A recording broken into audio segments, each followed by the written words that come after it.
Hello everyone, welcome back to the channel. I am Matt Capper. This is another video on Raid Shadow Legends. We have been given a wonderful update with some champion rebalancing in the next patch, and it's this opportunity I'm going to take to go through those and talk about them.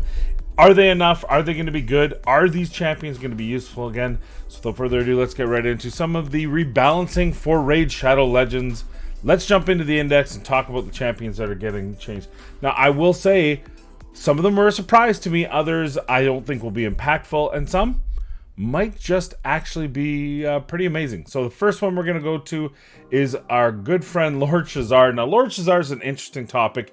He was a mainstay in Arena for a little while because he does have the best aura in the game. He's a bomb champion though, and bombs, there's more and more ways to kind of counter this. You've got the bomb, you've got immunity teams. Now, bombs do increase, I believe, damage on champions with stone skin. So suddenly bombs might be a little interesting. You had Gaius come out, who everyone seems to like. I haven't really been testing him yet, but here's another bomb champion. Now, they only did one thing, and that is the damage from bombs increased. Now, if you don't know how bombs work, bombs scale off of attack already, so it's probably just increasing the multiplier on bombs from attack. Now, in order for this to be a one-turn detonation, which is the easiest way to use this champion in amongst himself, because I think is great against stone skin, but you also need to take into account other champions. If you have him and Gaius, maybe use Shazar's lead, use some kind of buff strip. You're probably still gonna need boost. Maybe, like, I'm thinking maybe Shazar, Sathalia, Lady Kimmy, and Gaius or something like that. Just something where you can get past the strip. You know, the reason why I say Sathalia is she does have a little bit of a turn meter boost, which could help you. Shazar's got the best aura in the game. Something like that to get it going, and if his bombs are strong enough to burn through some of these heavy tanks that are wearing stone skin, and that's kind of what you're looking for. Now, will this work? I don't know. It depends on how much the bombs are increased. You still have to get through all the other problems with bombs, but I think bombs are starting to eke their way in with Gaius, and maybe this will be enough to get Shazar back in there. I'm looking forward to seeing it. I wouldn't mind giving Shazar another twirl on my account. I believe I have him fully booked. I was actually using him in the clan boss for a little while because he's actually a pretty amazing clan boss champion. In certain comps, he can tank the stun himself with the block debuff, self-block debuff. He's got a triple hit A1 that increases damage for each debuff on the target. You can imagine if you have 10 debuffs on the clan boss, he starts hitting really hard. Things like that. But bombs were never his forte just because of all the ways that bombs are countered. We'll see. I'm going to call this one a push. There's too many unknown variables. Number one, how much are those bomb damage increase? Number two, for the average everyday player that has Shazar, is this going to matter? Can they still go up against teams with a bomb team? I mean, if you see Cardinal, stone skin, probably. If you see anyone else, I have two Ursugas, one in stone skin, one in Guardian. How do you know which is which? How do you know when to counter me with a bomb team? So I think you still have to bring in the strip and all the rest. And can you do that reliably without a boost? Do you need to bring a boost in which case Shazar is going to be your only damage dealer? Is that going to be enough? There's so many questions here. I still think bombs need a rework. Either they ignore immunity or they do pure damage, or something with bombs needs to change, in my humble opinion. Also, he has Spirit Affinity, which means Magic Affinity can be a problem. I don't know, you know, obviously that doesn't matter against a lot of different champions out there. Also, if you bring Gaius along, who can ignore Unkillable on his second hit on his A3, I think it is, on his deal, the two together might work really well. He can detonate bombs, that sort of thing. If you want to use this guy in and of himself, you'll probably want to just decrease the countdown by 1. You could also bring a War Mother in who can detonate his bombs, so you don't have to worry about having a crit, full 100% crit rate. There's a lot of things you can do, but yeah, we'll see. I'm gonna say we'll see. I'm not. I don't think it's gonna make him meta. I don't think it's gonna change him, but maybe it will. Hopefully it will. The next one, and this one is a big surprise to me, is Venus. So Venus currently has a 50% chance of placing an HP burn, and it books up to 75 on a 4-turn cooldown. It's actually going up to 75%, so it's going to be booked to 100%. I didn't think Venus needed a buff, though I have said several times that she's kind of been passed over by several champions that just have a slightly stronger toolkit. Draco with his poisons, the fact that his he doesn't need to hit to land his debuffs, things like that. Now, this makes Venus, I think, probably the best Hydra champion for a debuffer in the game. I know there's some thought, okay, yeah, well, what about you know, all the other champions you use? Gosh, I think Lydia versus Venus. Lydia is really good against seer comps. She puts buffs on yourself. That's not always the best thing in Hydra, because Venus isn't putting buffs on herself. They can't be stolen. And that might be, I'm not saying it is, but it might be an advantage in the Hydra boss, depending on how you build out your teams. Now, what a lot of people do that have Krisk is they use Krisk in high resistance because he always puts those 2 heals on himself, which makes him have the most buffs, which means the Head of Mischief will try to steal from Krisk, and Krisk can be have a good resistance.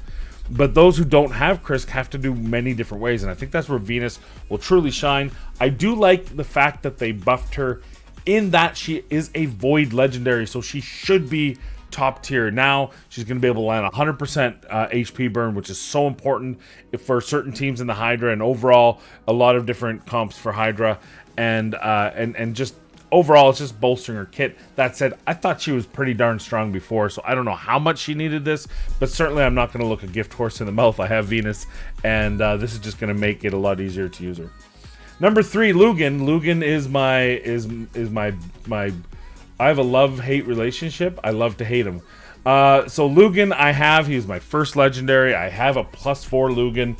Will this make him any better? I will see. So first of all, his Bodyguard here currently places an increased defense for 3 turns, also places an allied protection for 2 turns on a 4-turn cooldown. It's changed from 5 to 4, so 3-turn cooldown when booked. That puts a good cycle on it. This now makes him a little bit more of an interesting prospect in any area where you need ally protection. Here's the problem. Ally protection is broken, and that therefore Lugan is no good. I'm telling you this right now. I don't think they realize this, is that the problem with him is you want him to do damage because of his A1. A1 heals all enemies by 25% of the damage inflicted. In order to inflict damage, he needs crit rate, crit damage, high damage, high heals, right? However, Ally Protect is, for some god unknown reason that I can't fully explain to anyone, Ally Protection is based off your own crit damage. So if he has high crit damage for his A1 to do work, then this is actually going to kill him. And that, A, makes no sense, and B, kind of makes that buff useless. The other buff from him, Mark of the Silence, this damage, rightfully so, will be changed from attack to HP. That said, I mean, that just makes it easier to build him because he is an HP-based champ. 22k HP, you can build him for a lot. So if you're so theoretically you're looking at a well-built champion. I don't think people are thinking of this. I think it's a garbage buff because, I mean, the first part, because of this ally protection on a champion that needs to do damage to do his job on his A1 and have that high crit damage. If he doesn't have high crit damage, then he's not going to do a lot of damage here, and it won't matter if you're changing it over to HP. It's nice that it is HP. It's nice that this is, again, I can't say it enough. Ally protection's broken. Until they fix ally protection, then this doesn't work. So it's unfortunate. I think Lugan's still a Vault Dweller. Change my mind. Comments down below. Why do you think I'm wrong on this? But as far as I'm concerned, lowering this cooldown just makes it even worse, because my Lugan, I want these to do damage, and which means I would rather just lock this off so he doesn't die. Now, in content where he can tank that extra damage, you're okay. I'm thinking from a Hydra perspective, he's not going to be very good. Definitely for standard content, he may be better just because you can load him up with probably 120k HP, over 100,000 at least, and still do damage. So maybe he'll be okay tanking some of that. I will test it and I will do a video on it. I promise you this, so we can test some of those damages. I don't know if I have my guy booked. I feel like I did at one time, but if I don't, it's only a 1-turn cooldown. We'll be able to test it and show you the kind of damage that he'll be taking on. I'll show you with him with no crit rate or no crit damage and what that does to his A1, A3, and then we'll do him with full crit damage and show you what that does to his A2. Okay, so that said, let's move on to the next one. I took 5 minutes on the first 3, I know. Konstantin Dayborn. What is Konstantin? I don't even know. Is he a dark elf? I don't even know what Konstantin is, to be honest with you. Undead, right? Vlad. Oh, Vlad is the undead who should have been buffed, but he's still garbage. Konstantin. Konstantin was kind of a ho-hum. He looked good, but maybe not. He's a void, so it's good to see that they're pumping the void. Exalted, which is his passive. Right now, enemies from the Undead Horde, Demonspawn, and Knights Rev cannot be revived. Only available when Vlad is on the same team. This has changed to this just happens. So now this passive is always up, even if you're not using Vlad. You will get Undead Horde, Demonspawn, and Knights Rev killed by this champion cannot be revived. And if Vlad is on your team, all enemies killed by this champion cannot be revived. So a little bit better. It makes his passive useful for those who don't have Vlad, or in teams that they don't want to use Vlad, because Vlad is pretty garbage. So that's a good change. I think that makes Konstantin way better. Again, it still depends on the rest of them. I don't have him, so I couldn't tell you the specifics of how good he is with the rest of his kit. Cupidus. This one is interesting because we talked about Venus. Now Venus just got an upgrade, making her even better in Hydra. I suspect Cupidus is going to see the same. Flames of Passion. Flames of Passion attacks 3 times at random. Each hit has a 50% chance. Bookable to 75 for HP burn for 2 buffs. So damage increased. All enemies 75%. Now booked to 100. So here's another example. The HP burns going from 75 to 100, and it is it's going attacks all enemies instead of 3 times at random. This is phenomenal. This makes Cupidus so much better. I hate 3 times at random. Now you don't have to worry about it. He's hitting everyone, and he's full HP burn. Him with Venus, already so crazy. You've got this 25% more damage. Now this is getting an increased damage, and it's getting a full proper AoE, and it's getting a full proper HP burn. She's got an HP burn. You stagger the abilities between the two of them. You get 100% uptime on HP burn. Plus you've got the strip on her now, and you've got the more damage on him now. So I mean, we'll see what damage increased means, but I'm actually hyped on this. I think this makes Cupidus good by himself and amazing with Venus. So this is a big deal. Also, the passive, Punishing Partner, always counterattacks when attacked. They're adding on this one here. So it's not only is he getting the extra damage, he's getting always counterattacks when attacked.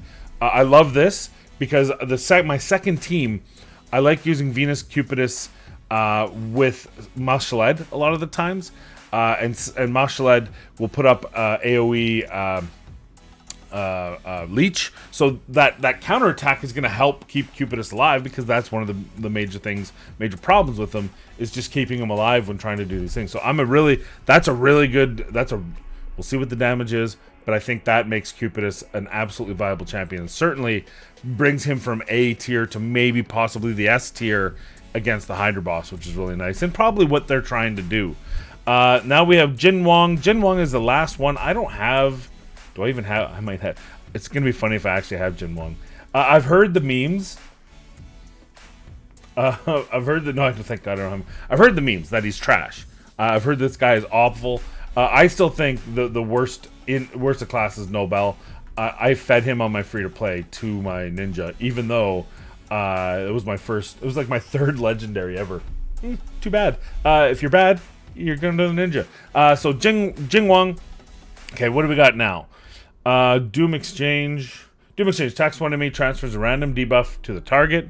Now transfers all debuff to the target. So that's I mean, that's better. That's good, right? Compound Calamity. This one attacks one enemy, 75 bookable to 100% chance of increasing the duration of 2 random debuffs on the target by 1 turn. Also plays block active skills for 1 turn if the target is under a decreased accuracy or decreased crit damage debuff. That's a lot of what ifs. Okay, now attacks one enemy, has a 75% chance of increasing the duration of all debuffs on the target by 1 turn on a 2-turn cooldown. Oh my god! 2-turn cooldown. He's 100% book chance on a 2-turn cooldown of increasing all debuffs on the target by 1 turn. Well, that makes him clan boss good. I don't know. We'll have to check his damage, and block active skills isn't the greatest thing to put on maybe it just doesn't allow it, which would be nice. I think it might just not allow it to be placed, so that's good. Besides, you wouldn't put the decreased accuracy or decreased crit damage on it, so it wouldn't matter. Wow. Also plays the block active skills debuff for 3 turns instead of 1 if the target is under a decreased accuracy or decreased crit damage debuff. Yeah, that's bonkers. That's ridiculously good. That's a 2-turn cooldown on an increased duration of all buffs by 1 turn. On an A2, so if it's a 2-turn, he's putting up to a 3-turn. Now it's down to a 1-turn. He's putting up to a 2-turn. Yeah, you can play quite well with that in just about every area. I'm thinking of Hydra and Clan Boss. But that's good everywhere. That's really good. Yeah, so that's impressive. I don't know what else to say to that. And then Unchained passive. He's immune to Fear, True Fear, Freeze, Provoke, Sleep, Stun, and Petrification. Whenever this is placed on an ally, it removes it and places a block debuff on that ally for 2 turns. At the end of each turn. Oh, what? Removes all Fear, True Fear, Freeze, Provoke, Sleep, Stun, and protects you from allies. Places a block debuff for 1 turn. Okay, so currently, whenever a debuff is placed on an ally, removes it and places a buff on that ally for 2 turns. On a 4-turn cooldown. But now... So this has changed. It used to be a 6-turn that at the end of each... So it used to be 6-turn, bookable to 4-turn. Whenever this happened, it removed it and placed a buff on that ally for 2 turns. Now it says at the end of each turn, removes all Fear, True Fear, Freeze, Provoke, Sleep, Stun, and Petrification debuffs from all allies and places a block debuff buff for 1 turn on allies who have debuffs removed. If you tune it right, Hydra Boss. If you play it right, Arena 3v3. That's crazy. That is crazy. What is going on? So it's at the end of each turn. So in the Clan Boss, you no longer need Duchess necessarily. If you don't have Duchess, you bring in Jingwan. You hit the Head of Torment. You get a Fear on yourself. All your champions do that. Who cares? Jingwan goes last in your order, cleans it all, or goes first in your order, either way, and cleans it all up before everyone takes their next turn. So Fear, it's not quite as good as Shamael's, but it is an option where Fear just gets wiped off the map with this guy. In the arena, put him first, right? So you have, maybe you have a debuff, or you have some champion that does something that can freeze due to a Torment, and then this guy goes high in the order before your nukers go, and they still get a chance to do their thing. Yeah, there's a lot of different things here. He's a that's pretty good. It's pretty good if you're using him in the Clan Boss because you want that increased duration of all debuffs. Then you're also getting a chance to cleanse the Provoke. As long as he goes first or last in your order, it doesn't matter which. By the thing of it, the boss hits. Then, well, actually, sorry. In that case, it would matter. So the boss hits, and then he goes right after and just cleanses that after he takes his turn. So long as he's not the one getting hit. Yeah, this champion's viable now. You know, his damages are probably still pretty weak. He's got huge HP. It's based on HP. But I think it feels like a support HP champion. But that kid is pretty freaking crazy. So I'm sorry I'm taking so long. This is a longer video than I expected. But that's an amazing, potentially game-changing. Jing Wong is no longer a meme. He's no longer a bottom feeder. He is a top-tier champion. In my opinion, just based on what I'm reading here, that passive and that compound calamity is crazy. And there are so many implications in so many different areas of the game. Oh, you put a stun on the Guardian because you messed with his turn meter. In comes Jingwan. So this is like he's like an amped up Doom Priest, because Doom Priest will remove one random. I think even a Tahanarok only removes one, right? This guy's just like, he's not removing all debuffs, so he's not as clan boss, like he's not a Spirit Affinity clan boss, because speed decrease you can't do anything with. But I'm just thinking from a perspective of that stun. Anywhere there's a stun, anywhere there's a fear or true fear, so what, right? Like, you're up against Lydia and she throws a fear out there and it ruins your day. I'm thinking of the Hydra boss, right? I think this makes him a Hydra boss. It seems like all of these are trying to work with the Hydra boss mostly. I mean, Konstantin is different, but I think Cupidus, Venus. In recap, Lord Shazar, still not convinced that's going to make any changes. Venus and Cupidus are now, in my opinion, the best champions to use in the Hydra boss as a group, as far as getting nuking damage, HP burn. There's obviously some caveats to that. Lord Shazar, when Torment's up, is probably the best champion who's there. Geomancer, when the Angry Head, I don't remember which one, the Destruction Head or whatever, the one that does the big ass damage. Obviously Geomancer is the best there, but no matter what it is, and especially with Venus, because she's Void Affinity, now you're getting 100% HP burn on her, on a champion that's already freaking amazing. And then on top of it, you bring in Cupidus. He's getting extra damage. He's getting counterattack. He's getting increased AoE with HP burn at 100% on his ability. No, I'm stoked with those changes. Konstantin, I don't have him. I don't know. Lugan, disappointing, but it's not the fault of the changes. The changes on paper look amazing. The problem is his Ally Protect is screwed. Ally Protect itself is screwed. I'm going to test it when this goes live, when I probably want to get back from vacation, and which will be July 3rd, 4th weekend. Maybe I'll have a good happy Independence Day for you guys in south of the border, and we'll do that. But yeah, overall, great changes. If the only one that's a problem is Lugan, and